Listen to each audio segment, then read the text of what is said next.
Welcome to Birth as We Know It, a podcast that is dedicated to recognizing the many different ways that birth unfolds. I am your host, Kiona Nessenbaum. I have experienced birth as a doula, a student midwife, a birth assistant, and as a mother of 3 amazing children of my own.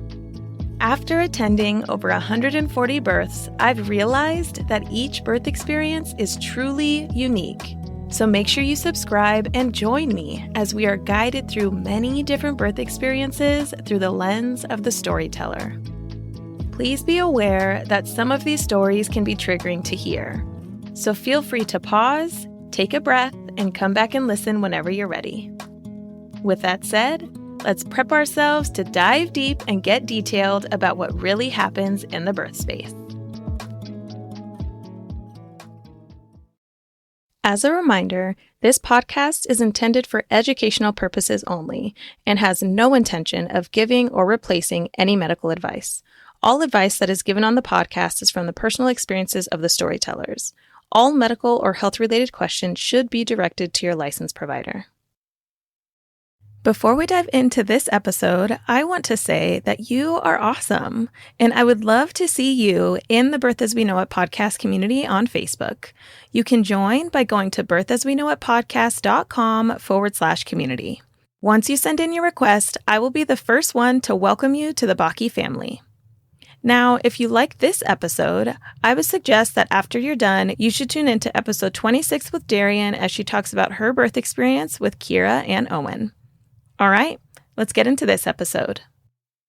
Hello, everybody, and welcome back to the Birth As We Know It podcast. Today, I am excited to have on an old friend of mine named Mandy Stanford, and we have actually been friends for quite a while. We played basketball together 3rd through 8th grade, and now we're both grown, married, with kids. So it's a lot of fun to reconnect.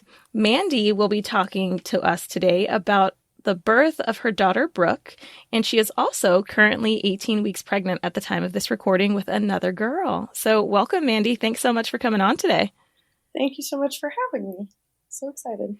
Yeah, I am super excited to dive into this because we've been trying to schedule for quite some time, and I'm just excited to finally hear the full-on story because there's some things that are a little bit different that brought up some concerns throughout your pregnancy. So let's go all the way back to the beginning where you and your husband, Thomas, decided, hey, it's time for a baby.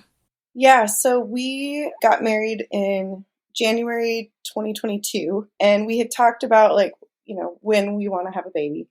And we were like, do we want to wait a while? Do we want to, just be married for a little bit? And we ended up, we were like, we want to have, at least 2 kids, so we should probably get started. So yeah, we got married in January and found out that I was pregnant at the end of May of 2022. What were you feeling when you found out you were pregnant? I think I was in disbelief, kind of. I couldn't believe it was actually saying positive on the test, and excited. I was a little nervous, but mostly really excited. Yeah. How did Thomas feel? Was he feeling the same? He was really excited, yeah. I think he was less nervous than me. Oh, that says a lot. It means he was ready, right? I think, yeah. So when you found out you were pregnant, when was the first time you experienced any symptoms? Or did you experience any big symptoms throughout your pregnancy? I'm trying to remember. It's so funny because it really wasn't that long ago, but you forget stuff. I was really lucky, I think. And I had a little bit of morning sickness, but not really. I was tired here and there, more than usual. But other than that, I tried to work out quite a bit, while I was pregnant, and I got round ligament pain, which was not fun. I was like, what is wrong? But yeah, other than that, really wasn't bad. Yeah, that's good. That's really good. And so throughout your pregnancy, at any point, did you and Thomas decide, hey, I want to look into some childbirth education in order to prepare for labor and birth? Not really. So his sister had just had a baby. So her daughter's 6 months older than ours. And his mom has had 5 kids. And my mom had 3. And so we kind of felt like, well, questions along the way, we have people right here that we could talk to. And I don't know. I like to prepare, but I also try not to overwhelm myself. And sometimes I feel like if I get too much information, then I'm more freaked out than when I started. So we tried to, just when questions came up, to ask people or ask our doctor, and then just kind of, we're like, I don't know how much we can really prepare because we don't know. You know what I mean? Right. Yeah. So when you found out you were pregnant, and was your first thought, I'm just going to birth in a hospital, or did you have any question on whether or not you were going to do an alternative location? I wanted to give birth in the hospital, but I wasn't sure how much intervention I wanted. I was like, oh, I don't really know. I kind of want to see how it goes and see what happens. So that's kind of what I did. Yeah, that's good. That's good. So at what point in your pregnancy did you learn about the 2 choroid plexus cysts that were on Brooke's brain? That was the 20-week ultrasound. And I remember their platform is MyChart, and they send the results before somebody calls you, which can be good or not so good. So I'm reading it, and I'm like reading through, and then it doesn't say abnormal. When it said like brain, it said 2 cysts, blah, blah, blah. And then the doctor called me and said, hey, everything looks good. There were 2 cysts on the baby's brain, but honestly, try not to lose sleep over it. Any questions? And I was like, oh, I guess I'm okay. I had like a million things running through my mind, and I was thinking to myself, like, why can't the cyst be like on her arm or something? Why do they have to be on her brain? It's like the scariest place. But yeah, one was actually, I think, like 10 millimeters, and the other was 6, I think, which is not small. From what I read, they like them to be in single digits if they're there. So, yeah. Yeah. And so after your doctor said, don't lose sleep about it, like what else was going through your minds? Like after that phone call ended, did you do a little bit of your own research to figure out a little bit more about it? Yeah, I was like, oh my gosh, I'm never having other children. This is too much. I was so freaked out. And looking back, it ended up fine, thankfully. And everything I read was like, this is a normal finding. This happens sometimes. It's like 2% of kids or something. Nothing I read. Well, first of all, there's not a lot out there about it because it's rare, which didn't help me. And nothing I read made me feel better because I wanted to see her for proof that she was okay. But we had a follow-up, I think it was 8 weeks later, and the doctor said, oh, they're always gone by the second one, so don't even worry about it. And one was gone and one wasn't in the second one, but they were like, yeah, kids are born with them and you don't even know it. I was like, okay, I guess it's okay. Yeah, I mean, it's hard because I think that's a hard place to be as a provider, because it's something that the provider knows how to deal with, or, they're like, it's no big deal. We usually know the same outcome. Like nothing really happens from this. But as a parent, especially being pregnant for the first time, you're like, cysts in the brain? What the heck? Like, what is this? Like, how is this not big? Especially with the brain being so important. Yeah. And the thing that really freaked me out too was it's a marker for trisomy 18, I think. But kids don't live with that. They live for like a couple days. And I was like, oh my gosh, like that was the only thing that showed up, right? Like there were no other markers for that, right? And yeah, it was scary. Yeah. And so I feel like that as a birth worker would be scarier to hear than cysts. But just because it was a marker, was there any follow-up on that? Any follow-up scans specifically for the trisomy? No, I had done the genetic testing earlier and it had come back okay. And when they did the anatomy scan, none of the other things popped up that they look for that. So I was just like, okay, I guess we're okay. Right. And that's all we can really do, right? Like there's nothing that we can really do about being pregnant with the baby we're pregnant with. We just go with the flow and trust our providers in guiding us in the right direction, right? Tell me a little bit about when you were getting later in pregnancy, what you were doing to prepare for Brooke's arrival. So when we started getting closer, I was like, maybe I should watch something, because I'd never seen a birth or anything like that. And a lot of my friends had already had kids. I was telling my husband, like, it's kind of like getting married. Like, I always wanted to get married, but I never thought about the wedding at all.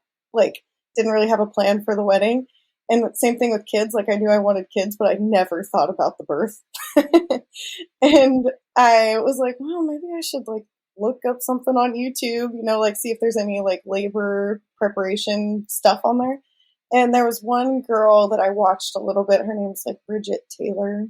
And I watched a little bit. Honestly, I was like, I feel like nothing I really watch is I'm going to have to go through it to get it. Right. Yeah, I think that is definitely a safe thing to assume, is that you kind of have to just go through it to understand it. Because it's true, because you can prep as much as possible, right? You can do all the research and everything, and then there's still a chance that things won't go as planned. One of the benefits of actually doing research is knowing what may be happening. Just having that slight hint of like, oh, this might be happening. I read about this before, or I watched a video on this before. So that's awesome. But for people that get really overwhelmed and kind of scared with more information, it's better to just go with the flow, because I was literally just talking to someone who is a midwife who birthed her two children.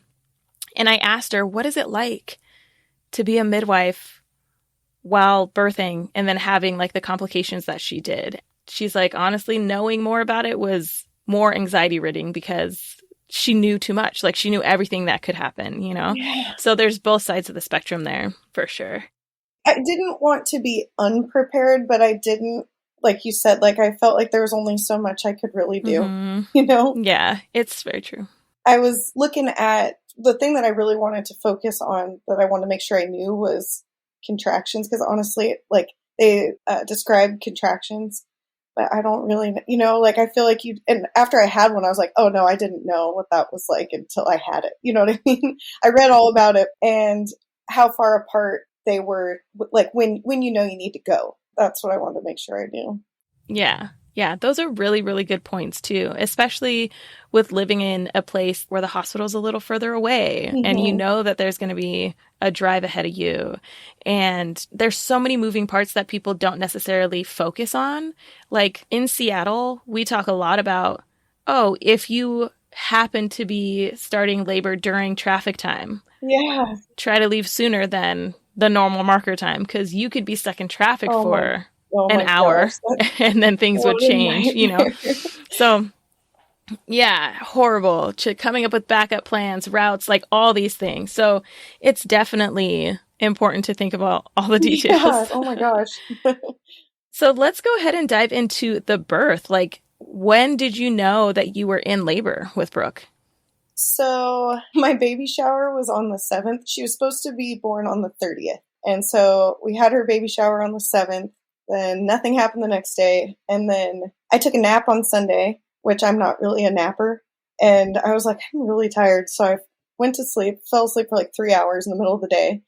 And then got up, everything was fine. Went to sleep around midnight or something, because I was just kind of like wired.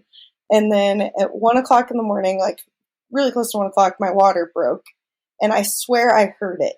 I don't know if I'm crazy or not, but I swear that I heard it.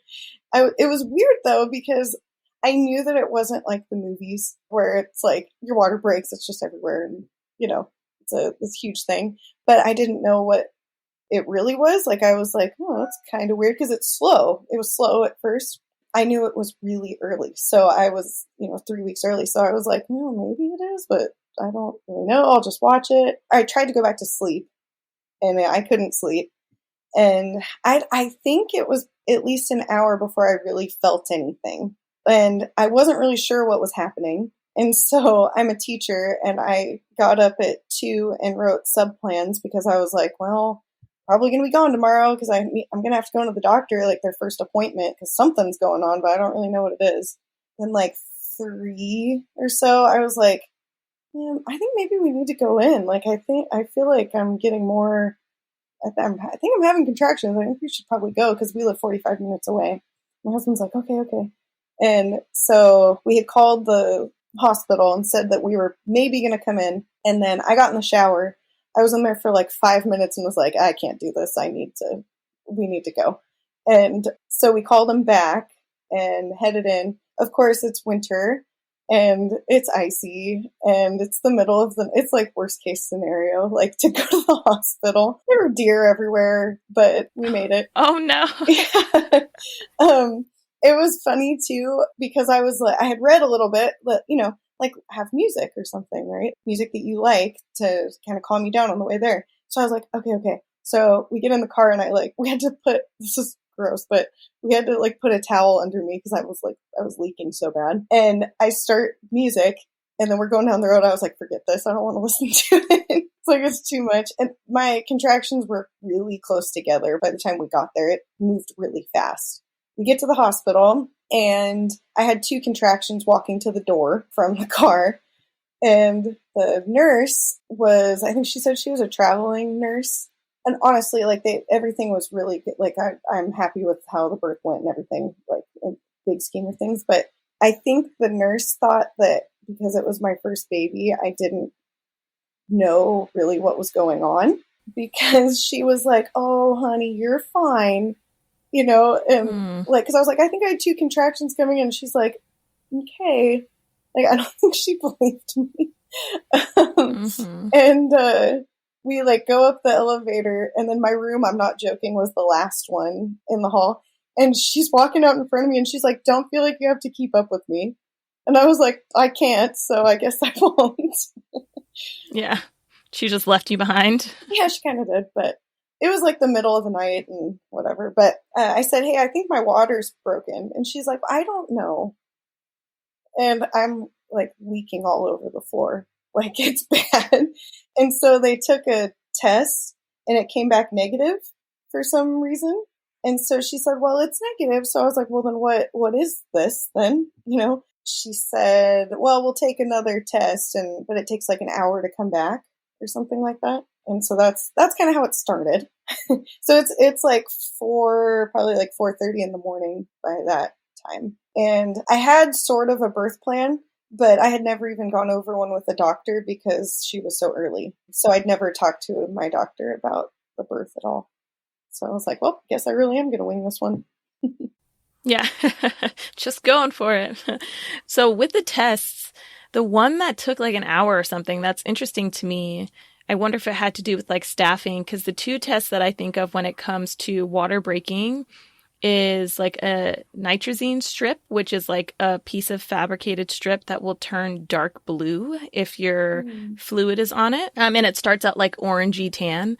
And then the other one is a Fern test, which is where they take a sample of whatever fluid is coming out of you, whether it's from your pad or usually it's actually from a swab, I believe. And they put it onto a little glass to put under the microscope. And if your water did break, then it looks like a fern, like a tree fern. Oh, so because of the way that it like kind of crystallizes and stuff. So I'm interested in why it would take an hour. I don't know any other tests. Maybe, I don't know. But yeah. She sounded like she might have been tired that day, not trusting you. They did have a staffing, like they have had one. So like a staffing shortage. And so maybe that had something to do with it too. But I don't know. By the time I got to the hospital though, I was like, yeah, I want an epidural. Like, I don't want to do this. Did they tell you how far dilated you were?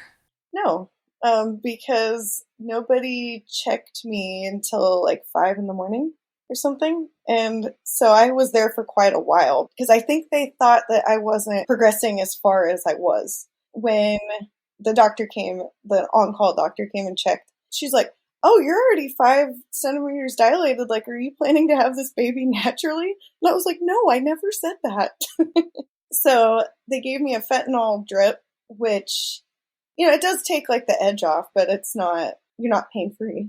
And I wasn't expecting to be, but I was just like, okay, this is better than what I was doing before. And just had that for quite a while. And I remember that sitting was really hard. I wanted to stand up. And another nurse had come in and said, like, you know, if you want an epidural, you got to sit down. And I was like, okay, you know what? I do want one. So yeah. But they came to do my IV and the girl missed a couple times. And I have like my veins stick out really far. And I think, I don't know what happened because I don't usually have problems with my veins. And so they were like, well, we got to call the other guy in that brings the machine. And that was going to take like half hour, 45 minutes or something like that. I was like, okay. I think by like 6 or so, the doctor was busy and this other nurse came in to check and was like, you need to start pushing because you're ready to go. And I was like, okay, I guess I'll just go for it. And you didn't have the epidural? No. And so I was like, okay. So I start pushing and then the doctor comes in and was like, no, you're 9.5. You need to stop. So I did, although it's a lot harder to stop once you've started. And so I said, you know, my fentanyl had worn off. And I was like, if I'm not going to get an epidural, can I have more of that? And the nurse said that it was going to harm the baby or make the baby sleepy or something like that. She said not harm, but she said that it would affect the baby. And I was like, well, can we talk to the doctor about that? Or she's like, well, I'll give you a half. And I was like, okay. And then she comes back and she said, the doctor told me I have to give you a full one. I was like, okay. So anyway, then there's a shift change at 7:00 and it was just smooth sailing after that. It was awesome. I got like the epidural right away. They came right in and did it. And I listened to Ajane's interview when she said the epidural is like a cheat code. Yeah. I think she said.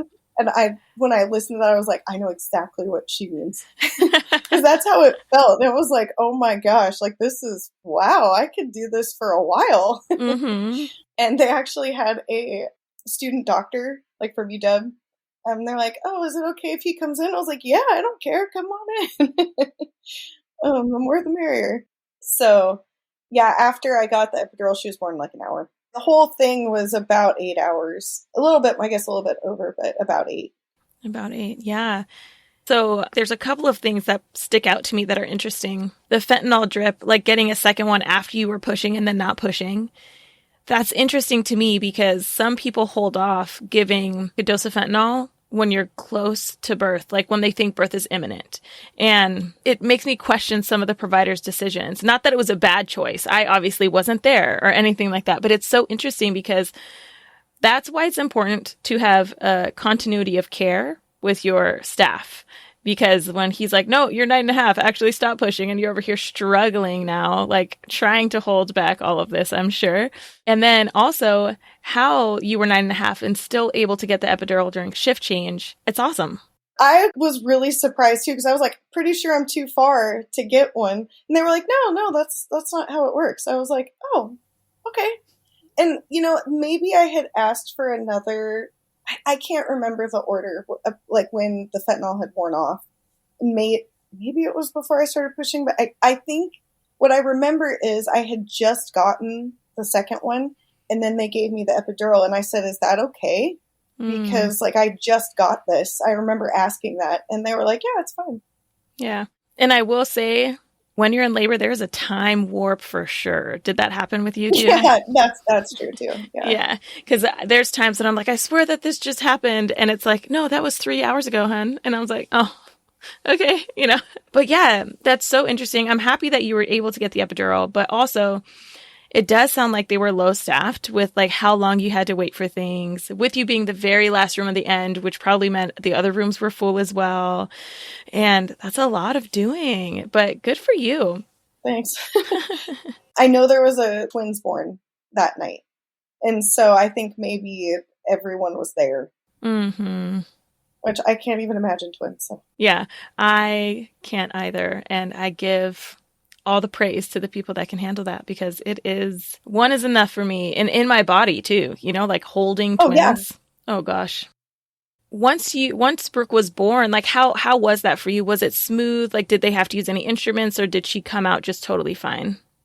They didn't have to use any instruments, but she kept coming out and going back in, and she had the biggest cone head I've ever seen on a baby. Like, when she came out, we're like, well, at least there's hats, you know? At least there's hats. Yeah. Isn't it crazy how quickly they go away, though? Oh my gosh. Yeah, I was like, oh, wow, I hope this goes down a little bit. Her ear was also really, like, squished and looked like it wasn't formed. It was weird. It was so weird. And I was like, and they're like, no, that goes back to normal. I was like, oh, thank goodness. Because that's a little rough. Yeah. Cairo was also born with a strange ear. Like his ear was like flat on the top. Like it was like curved and everything on the bottom, but the top part was just flat against his head. And you could lift it away, but you could tell that it was just pushed against my pelvis or something for a really long time. And I was just like, oh gosh, I hope that goes away. I was like messing with it when he was born. I was like, come on. So how was your immediate postpartum time? Did she come up to your chest immediately after birth? Yes, so when she came out, she didn't make noise at first and did a whole bunch of blinking and kind of was like looking and then cried, but it freaked me out a little bit because she took a little bit, not that long, like not too scary, but it was delayed for sure. And then they put her on me. Yeah, it's scary, right? When that happens. Oh my gosh. Yeah, I was like the whole time, like that's what you're working for the whole 9 months, you know? And I was like, oh my gosh, I hope she's okay, you know? Mm-hmm. And I think it must have been my mom took a picture of her, like I'm holding her and then Thomas is right next to me and Brooke looks like a straight up alien. Like I remember thinking like, oh, she's so cute, you know, like is it your own kid? Like, oh my gosh, and I can't believe I'm holding her. And I look at those pictures and I'm like, yikes. Like, that was scary. Yeah. I will say, as a birth worker, like, newborn babies are very alien-like. Like, they really are. Yeah. And it's just so strange because it's just how it is. Like, there are very few babies from families that I've supported that were born just cute right off the bat. Most of them look like aliens, you know, have wonky heads, big eyes, or, you know, something. But they round out pretty well. They grow into better, themselves. Yeah. She like had one eye that she didn't really want to open, so she's just like looking at us with this one eye thing for a while. That's okay. She's like, it's bright out here. What the heck? I'm early. Yeah. Yeah. So with that reminder that she was early, did you have to get any kind of shot at all to help her lungs develop? Did they give you anything like that? Because, well, 3 weeks early is 37 weeks. So she's term. She was still full term, but it was just sooner than you guys expected her to be there. Yeah, because really I had it was my first one too, but like I had no indication she was coming early. I never even had Braxton Hicks. So I really I had no idea. And they said, you know, obviously, you know, like if she would have been 1 day earlier, then she technically would have been a preemie. Mm-hmm. And so at 37, though, they were still kind of treating her like a preemie. I don't remember. She didn't get any shots, I don't think. But she was 6 pounds, 10 ounces. So she wasn't tiny. But they were concerned about her eating because they just said that week is an important week for them learning the skills they need to eat. And so I had to do this crazy, like, pumping and then put it in a syringe mix and then also some formula stuff. And honestly, like, I don't remember exactly how we did. It's a kind of a blur. Mm-hmm. But I kept like a notebook of every time she ate and how much she ate of what for like a month because I was like, oh, I want to make sure, you know, she grows like she's supposed to and everything. But it's funny looking back, it was a lot. But at the time I was like, oh, I'll just do whatever. You know, I didn't cross my mind that this is like just crazy, like the schedule we were on. But you don't even think about it when you're like, oh, it's my baby. Of course I'm going to do whatever, you know? Right. Yeah. And I think that's what a lot of people experience because people barely get any warning of how sleep deprived you actually are as a new parent. Oh my gosh. Yeah. Like nobody really talks about it, but it's huge. And it's like almost like deathly. Like it feels I know like you're going to just crash at any given time. Yeah. And it's funny because before you have a baby, people tell you all kinds of stuff. Mm-hmm. And the thing that I thought was the most true was like, get as much sleep as you can because you never will again. And I was like, oh yeah, sure, I'm never going to sleep again. But it's not the same, for sure. How old is Brooke now? Almost 18 months. Yeah, she'll be 18 months in July. She didn't sleep through a night for the first year. She woke up every few hours for a year straight. But it's funny though, because like I said, you just do it. And then once you start sleeping more, you're like, whoa, I was really tired.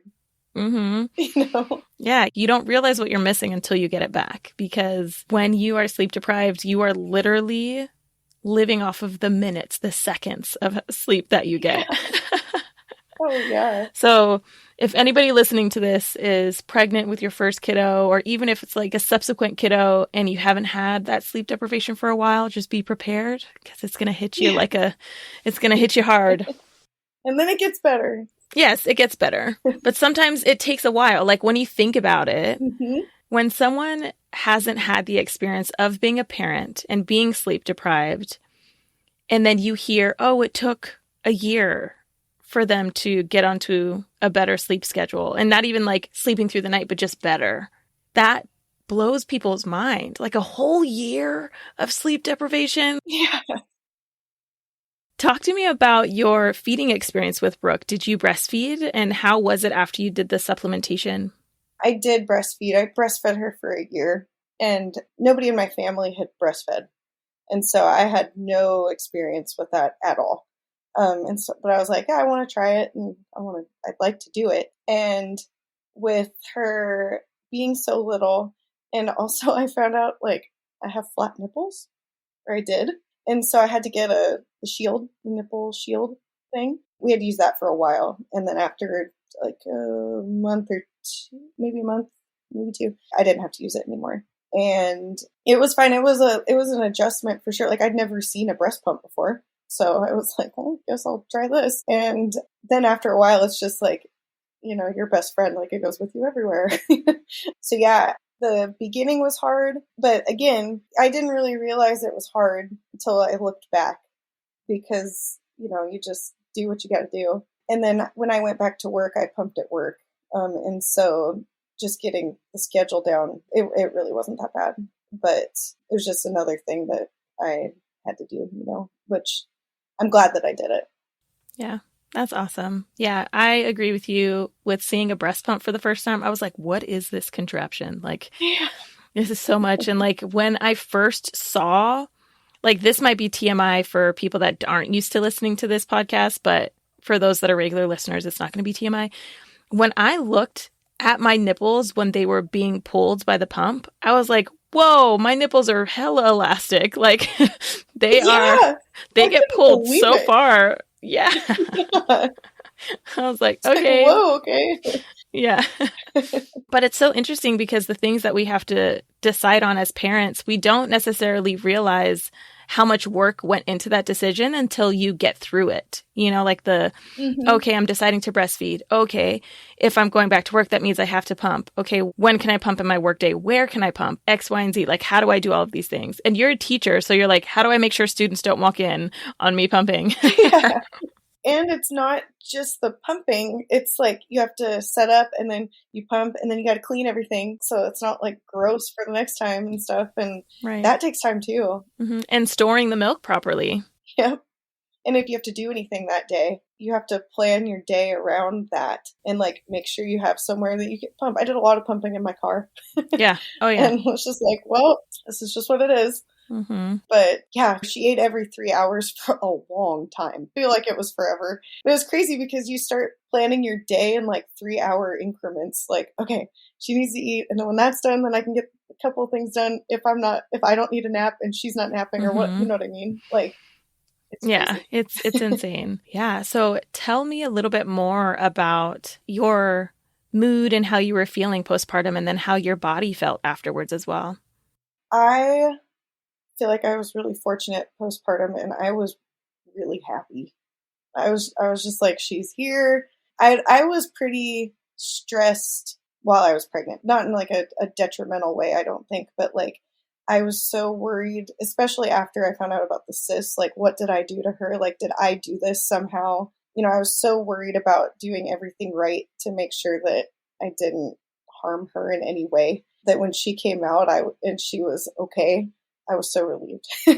And my husband was home. He took some time off, which was really nice. And we have a lot of family close, which was really nice too. So we were really lucky. I did find out after she was a few weeks old. I have a pretty slow heart rate anyway.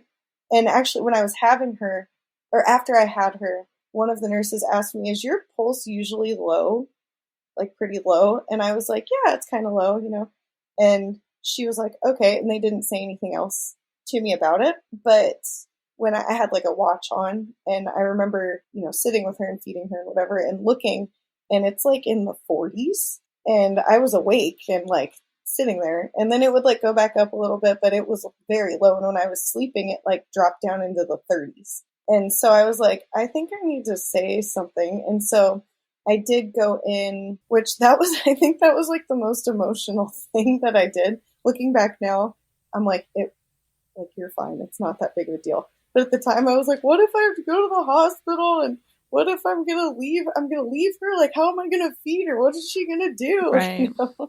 And they like ran this whole test on me, and they were like, no, you just have a slow heartbeat. And then it ended up going back to normal. But it freaked me out there for a little bit. Yeah, it's so interesting because I wonder if it has to do with how your body was conditioned growing up, because we played a lot of sports, and there are a lot of runners who have low heart rates consistently. Like, I had a client who was in labor, and the highest her heart rate went was 66.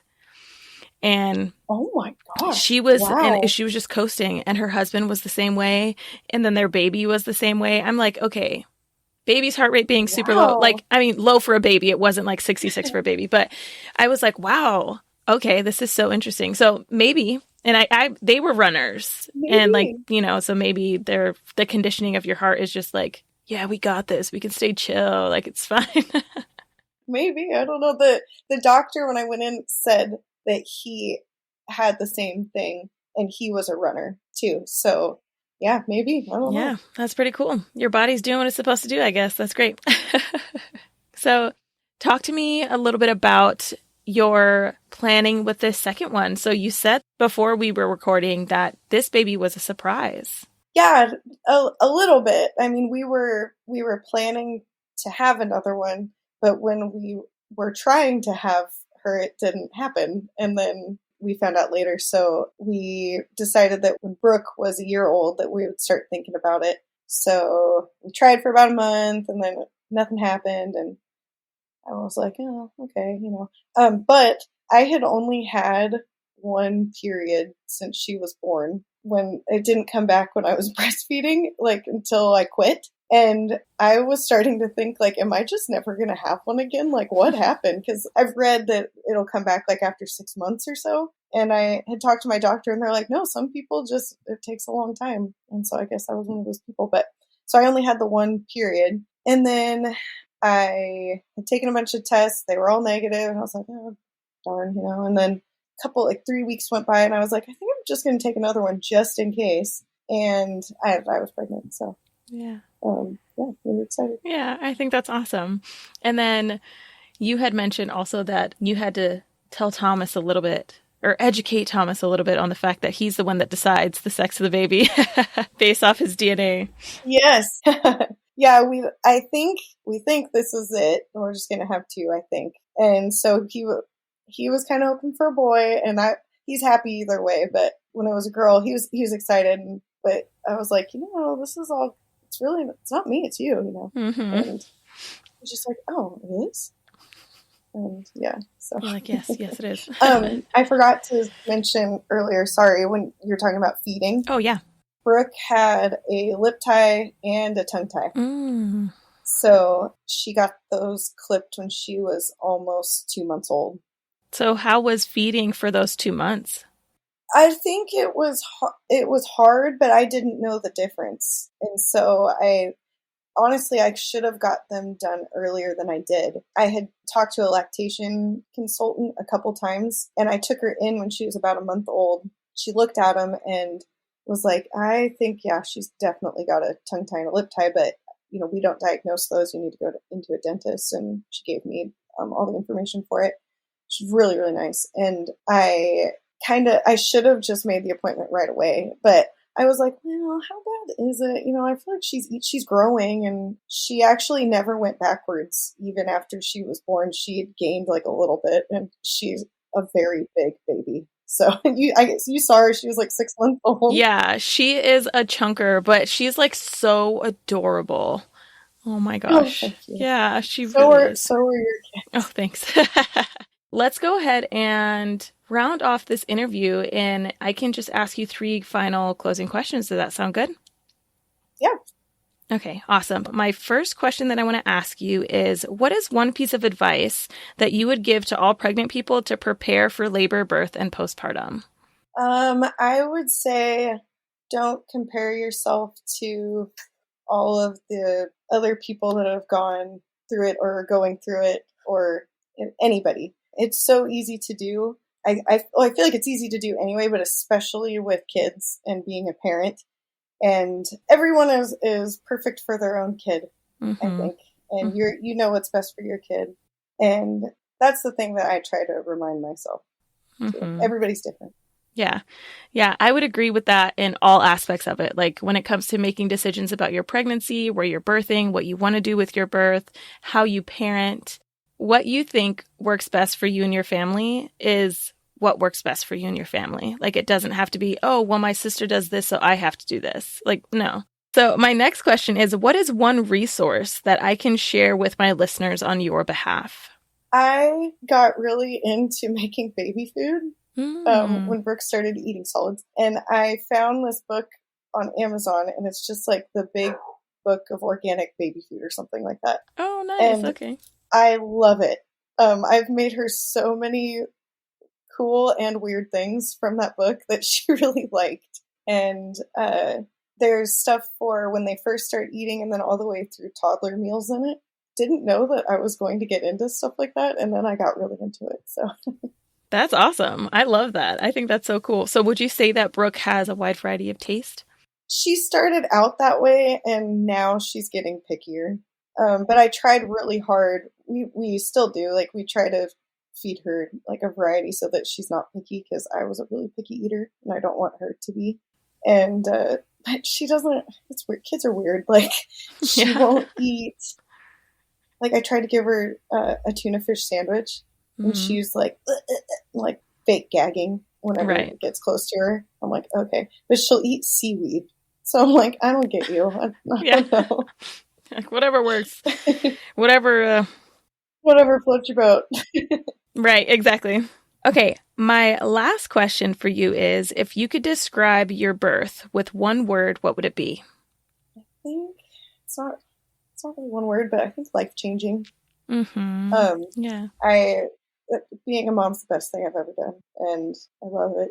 And I knew I was going to like it, and that I wanted to be a mom. And then when I became a mom, I was like, oh my gosh, I had no idea it was going to be this great, Yeah. Oh, I love that so much. And I agree. Like, being a mom it is life-changing, and it's so phenomenal. Like, I'm looking at my kids now, and I'm just like, oh my God. Like, first off, you guys are your own humans. So weird. Second, like, just the joy I get in seeing my kids happy brings me so much joy. Oh my gosh, me too. And like, doesn't matter like how tired you are, or like what kind of day you've had. You come home and she's like being goofy or just being herself and laughing, and she's a pretty happy kid, and it's just like, oh, it just makes me happy. Yeah, that's awesome. I can't wait to hear about the moments of what she's like with a sibling, because it changes the dynamic, and it truly expands your heart, like, as a parent. Because even the other day, we were at a celebration for Cairo. He was doing like this little concert thing, and Kavina surprised all of us by like coming out of class and like being in the crowd with us. And when he saw her, he just lit up. Like, he knew that we were coming. Oh. And so when he saw her, he was like, oh, Kavina! Like, it was just so cute. And like, I almost started crying, and I was like, oh my God, don't cry. This is crazy, But the thing that was even funner is coming back Kavina brought it up and said, I loved how Cairo did this. And I was like, oh my God, I saw that moment. It was so good. Anyways, That's so cute. It's so Isn't it cute. funny, like, the things that, like, make you cry now that, like, I never would have cried over before. Like, I teach psychology, and at the beginning, I always have them watch Monsters, Inc. because we talk about psychological perspectives. And I watched that movie, and I hadn't seen it in a long time, and I'm, like, tearing up a little bit at the end. Yeah. with Boo and stuff. I'm like, oh my gosh, like, I hope these high school kids don't look at me right now, because I'm, like, bawling my eyes out. Get it together. Yeah. I was like, yeah, movies like that never would have made me cry before. Yeah, for sure. It's crazy. But Mandy, thank you so much for sharing your story with me. I'm super excited to get this out to the world and just have everybody learn from you as well. So thank you. Well, thank you so much.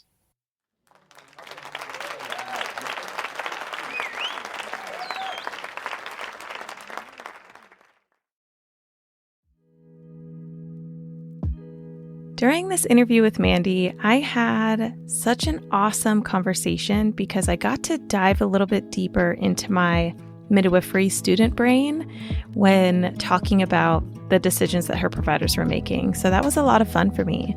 I also learned more about the choroid plexus cysts. I actually hadn't heard of that yet, and she taught me so much just by telling her story. Mandy, thank you so much for sharing your birth story of Brooke with us, and I hope you the happiest birth with your second daughter that will happen here pretty soon. Now, if you enjoyed this episode, I suggest that you check out episode 26 with Darian, where she talks about the birth of her daughter Kira, as well as the birth of her son Owen. And the reason why I choose this episode is because Darian was actually on the same basketball team as Mandy and myself. So that's an awesome connection right there. And as you all know already, you should definitely be part of the Birth As We Know It podcast Facebook group. You can request to join by going to birthasweknowitpodcast.com/community.